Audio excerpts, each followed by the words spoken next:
In 1973, my parents had enough money to build a little ranch house in the country. The small bank in town approved the mortgage and the bank signed a contract to give Bob the money to build the house.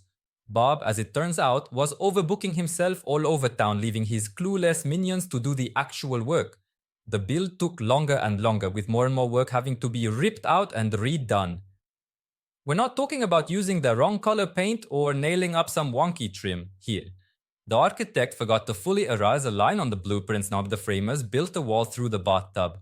My mother was told, don't put anything heavy in the kitchen cabinets, bekua. They were attached to the drywall, not the studs, using a few roofing nails through the back of each cabinet. The garage door opening was framed into the living room instead of towards the driveway, and so on. When the bank's representative showed up for the final inspection, my parents met him in the front yard and refused to sign off on Bob's work. Then representative became angry as the bank had paid Bob a lot of money. He strode to the front door and pulled on the doorknob, whereupon the entire door, casing included, fell on him. It had simply been wedged, not nailed, into place. The bank called Bob, who finally showed up to supervise the work himself. The only problem was that Bob wasn't any better at building a house than his minions were. My parents still refused to sign off on the house. My mother was a sim in a nasty rental with 2 tiny children, while my dad was working 2 jobs while this was going on. Throughout the entire process, the bank and Bob treated them very poorly, bullying my mom and lying to my dad. What should have been an exciting time for my parents was ruined. My mom cried a lot. My dad got depressed.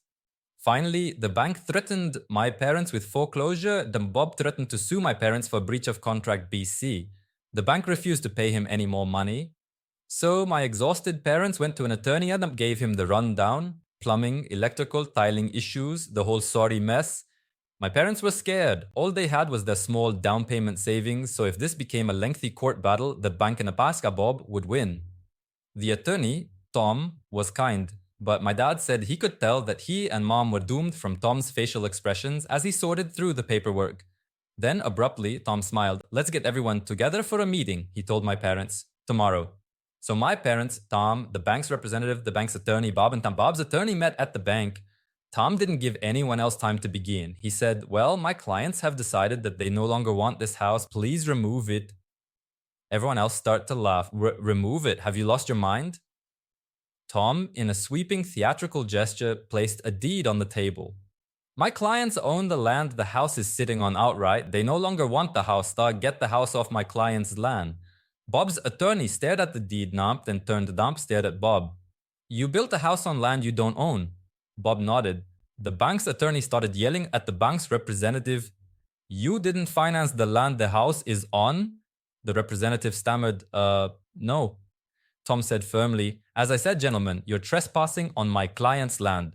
I expect the house to be removed and the land returned to its original state at once. My dad said he'll remember the blank looks everyone on the other side of the table passed to one another for his whole life. Sure, the bank could foreclose on a house that wouldn't exist by the end of the week with no way to recoup the money. Dad didn't even own the land it was on. Bob was out the 50% he'd paid out of pocket. Plus, he was on the hook for tearing down the house and removing it. On top of that, the bank would undoubtedly want him to repay the initial 50% they'd given him. Could they have gone after my parents? Sure. A foreclosure would have meant bad credit for my parents moving forward. They might lose their down payment. But to sign off on the house in its condition at that time would have meant thousands and thousands of dollars in cash to repair everything from the roof to the basement before the house could be safely lived in. The bank knew my parents didn't have that kind of money. They're the ones who approved the mortgage. Suddenly, my parents were good people. It was all such a misunderstanding that the bank and Bob couldn't do enough for them. The house was brought in line with the original blueprints and specifications immediately.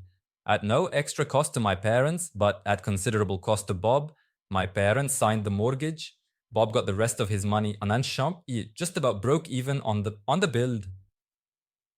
The bank's representative was fired, and Tom, attorney extraordinaire, got a stinging tale of triumph to recall to fellow attorneys for the rest of his life.